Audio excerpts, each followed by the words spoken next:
This morning we're continuing our sermon series called Journey to Generosity. And as I mentioned last Sunday, it is our stewardship series. It is a series that we are looking at the ways that we can be givers of ourselves towards the betterment of God's realm. And so today we are looking at the ways that we are invited. Last Sunday we looked at the ways we are meant to take a risk by stepping out of the boat, just as Peter did when Jesus encouraged him to step out onto the water. Today we're looking at that invitation, those invitations that God asks us, that God gives us, whether they are overt or not. And so today I'm reading from Matthew 22, verses 1 through 14. Now, this particular passage is a difficult scripture, but there's a good reason for that, because it's about a parable that Jesus told while he was in the temple right after what we call Palm Sunday, right after he rode into Jerusalem on the back of a donkey. We know that he was teaching this parable and other parables to the people and within earshot of the Pharisees. And like much of what Matthew writes, this parable is meant to be a metaphor. But from our perspective today, as we consider it within the context of our giving, it really speaks to us about the need for us to accept God's invitation to the realm. So from Matthew 22, verses 1 through 14. Jesus responded by speaking again in parables. The kingdom of heaven is like a king who prepared a wedding party for his son. He sent his servants to call those invited to the wedding party, but they didn't want to come. Again, he sent other servants and said to them, "Tell those who have been invited, look, the meal is prepared. I've butchered the oxen and the fattened cattle. Now everything is ready. Come to the wedding party." But they paid no attention and went away, some to their fields, others to their businesses. The rest of them grabbed his servants, abused them, and killed them. The king was angry. He sent his soldiers to destroy those murderers and set their city on fire. Then he said to his servants, "The wedding party is prepared, but those who were invited weren't worthy. Therefore, go to the roads on the edge of the town and invite everyone you find to the wedding party."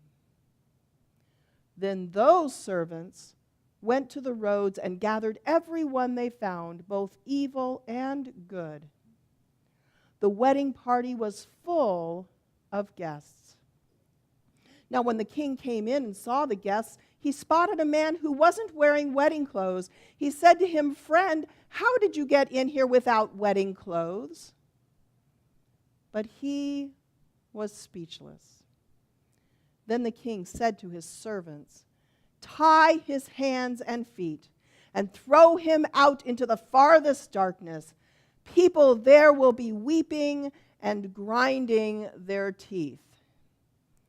Many people are invited, but few are chosen. Not exactly your feel-good passage, huh? But may God help us to understand the meaning of these words.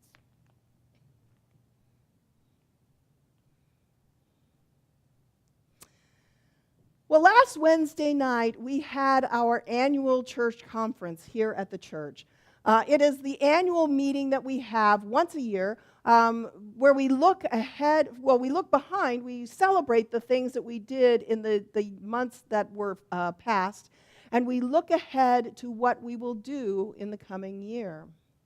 About 25 of our people attended, which is about roughly half of what we normally have in worship. Not bad, considering it was an evening meeting, and I know there are lots of folks here who don't like being out at night. In fact, one person who attended told me after the meeting that she really didn't want to come because of that fact that it was a night meeting. She said, "I really wasn't looking forward to being here tonight. I was really hoping that the meeting would be after church when I was already here. But even though I didn't want to come, I am so glad that I did." And I was really glad that she shared that with me because I knew exactly how she felt. You see, had I gone home after Mike and I finished the booklets for the meeting, I probably wouldn't have come back either. Because when I get home, whether it's in the middle of the day or at night, I like to stay home. Home is where I am comfortable. Home is where I can kick off my shoes and relax. Even if I have things that I still need to get done, home is where I want to be. And once I'm home, I'm home. I don't want to go out again. It just isn't very appealing. So I get it when I hear from so many of you that you don't want to come back to church once you have been home. It doesn't matter how enticing the invitation is. And I thought last week I did a pretty good job of enticing you to come. And it really doesn't matter how special the event is. There are times when we simply don't want to step out. And yet we are invited in this parable to do just that. The parable of the wedding banquet is about a wedding party thrown by a king for his son. And as I mentioned, it's really not one of those feel-good parables. But it does hold many lessons that we can and should ponder. But for us today, I really want to focus on the invitation to the wedding banquet, because that in itself was significant. Because you see, in the ancient world, invitations weren't mailed out. They didn't show up in your mailbox on pretty engraved paper several months in advance so that you could plan ahead. No, in the ancient world, invitations were usually delivered by word of mouth.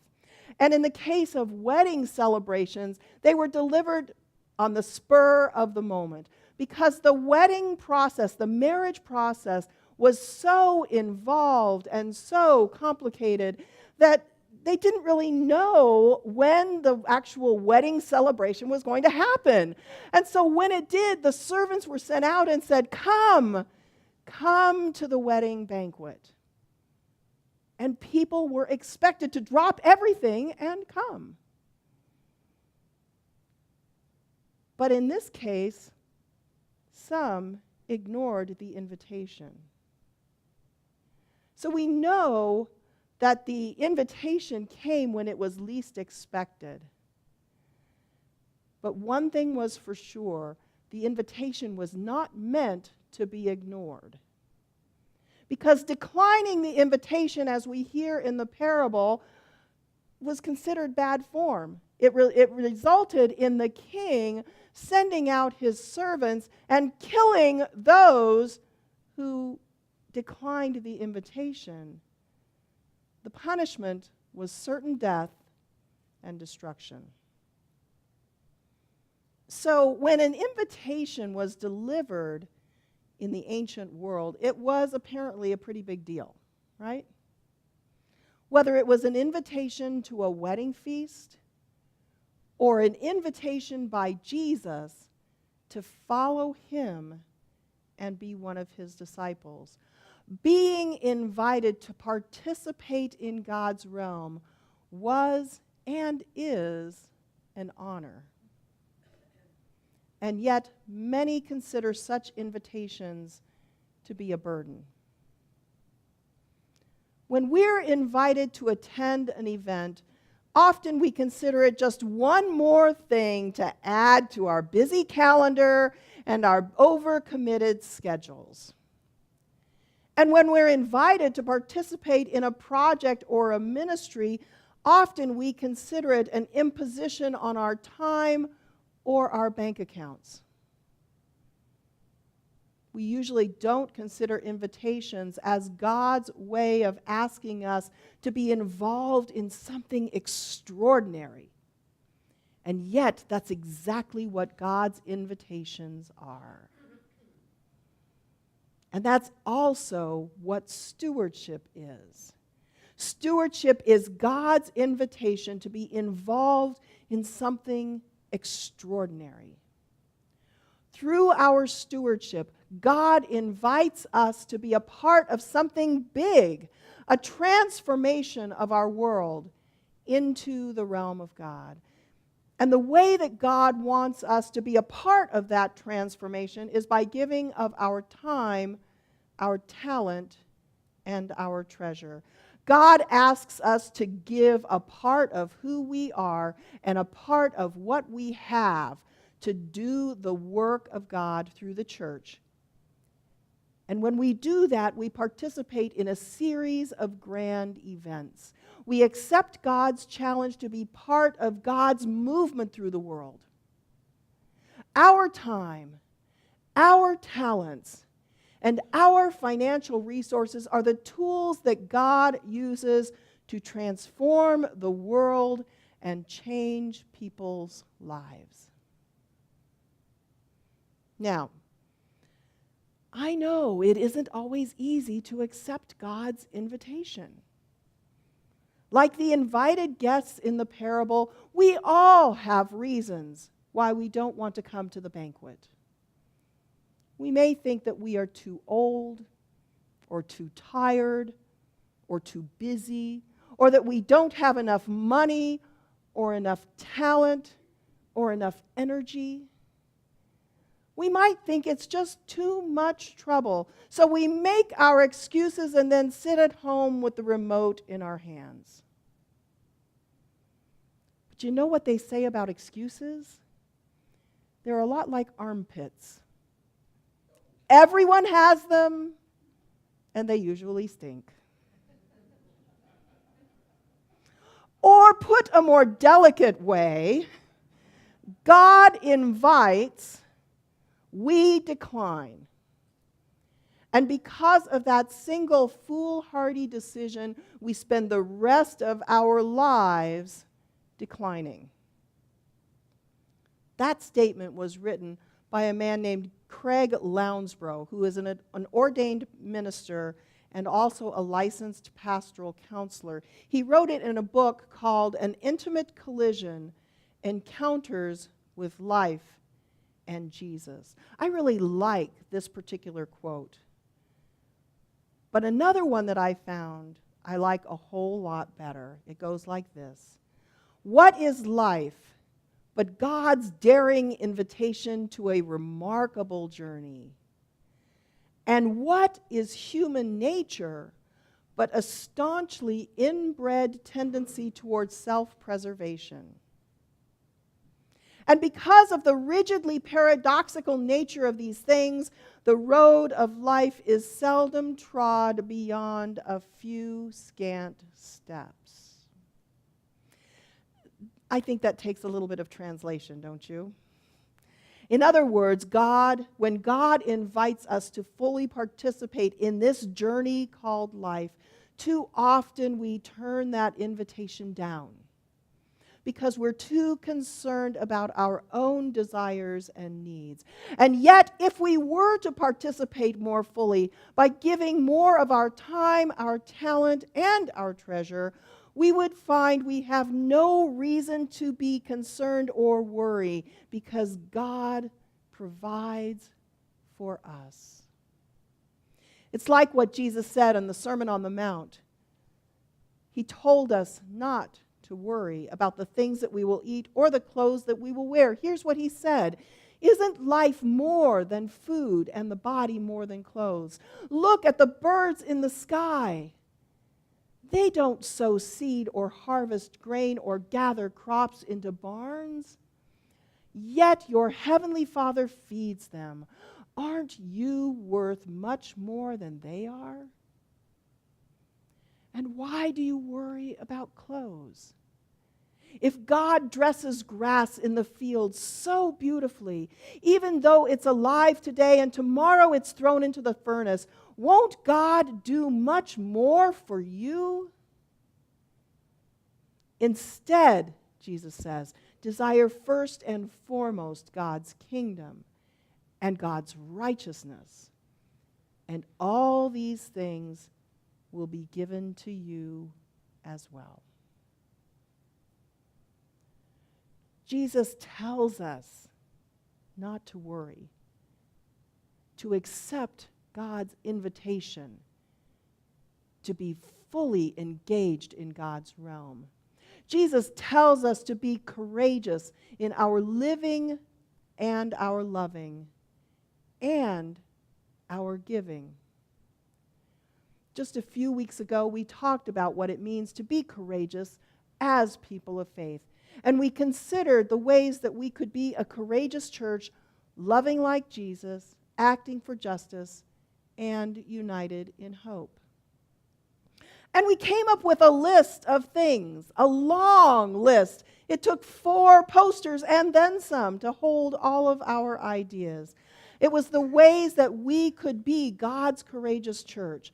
It included more than 160 ideas that were then shared with our church council. And they then highlighted those actions from those ideas that they thought that we could accomplish.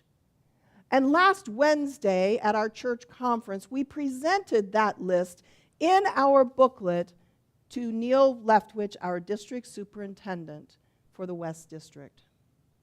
And we did that as part of our discussion about the goals that we would set and try to attain for the coming year. During that presentation, I asked those who were present from our church to take a look at the list that is included in this booklet and to select even more ideas from the ones that were not highlighted that they thought that we could do. Because our goal is ultimately to determine what it is that God is inviting us to do as God's courageous church that is called to love, act, and hope. And this morning, my friends, I'm going to ask you to do the same thing. If you were not at our church conference on Wednesday night, we have extras of these booklets, and I encourage you to take one per family, so that you can then take a look at the ideas in the list. The lists are on pages 39 through 45. And you'll notice when you take a look at them that some are highlighted. Those are the ones that the church council identified. And some of them are not. And I want you to take a look at those ideas that are not highlighted and see if there are some that perhaps God is leading you, that God is inviting you to encourage us to look at. Or maybe even what God is inviting you to do yourself. And then, after that,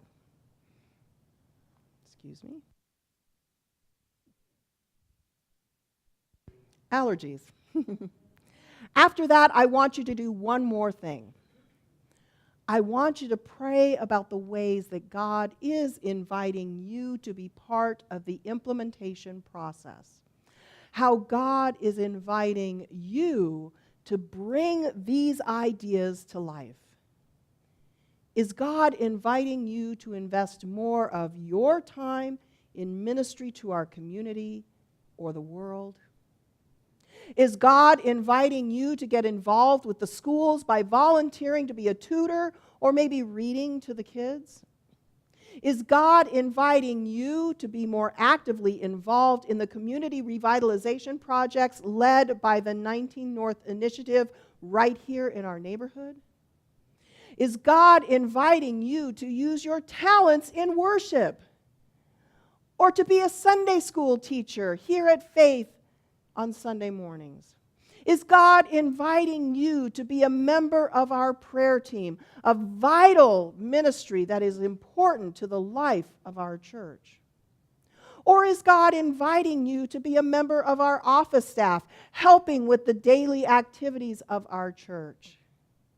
Is God inviting you to be on our trustees' work team so you can help us replace the broken windows and fix the broken, burned out lights, or trim the shrubs, or pull the weeds in order for our campus to be more inviting?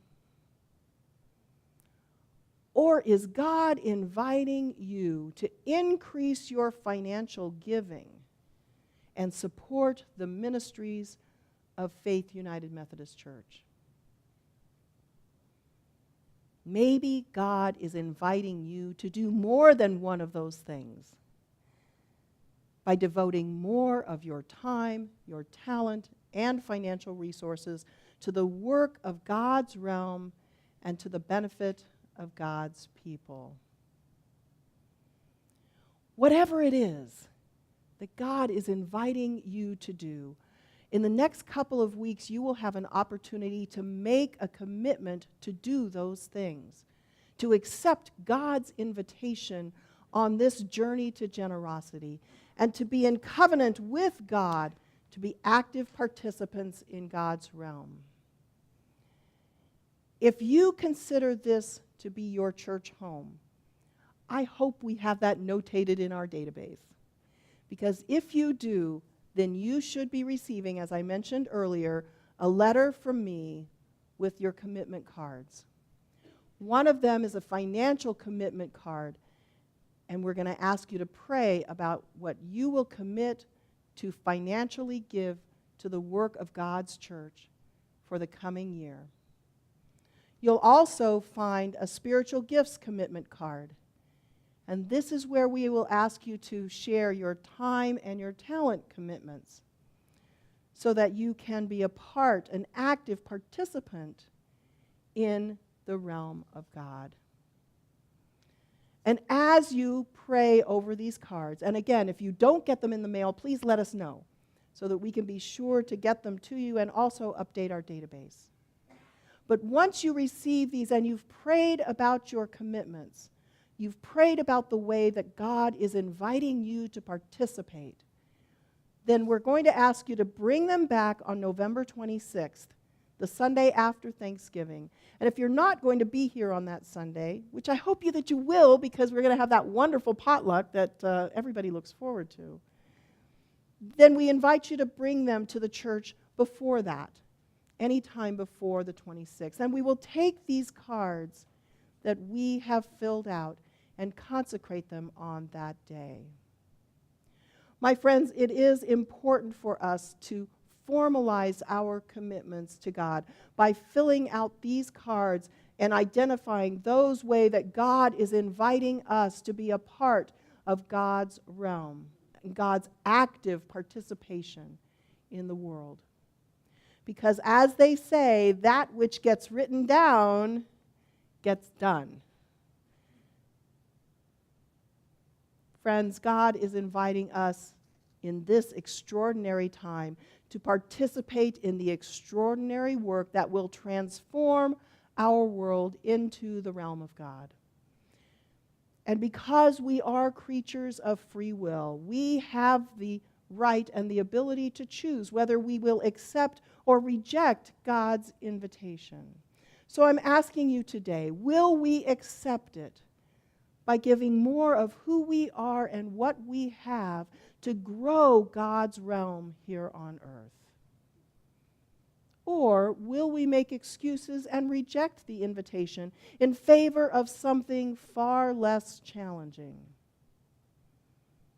When we commit our gifts to God's purpose, we joyfully say yes to God's invitation to be courageous and to be God's courageous church. I pray that all of us here and those who are part of our church who are not will accept God's invitation to more fully participate in God's transformative work. Thanks be to God. And all of God's people said, Amen.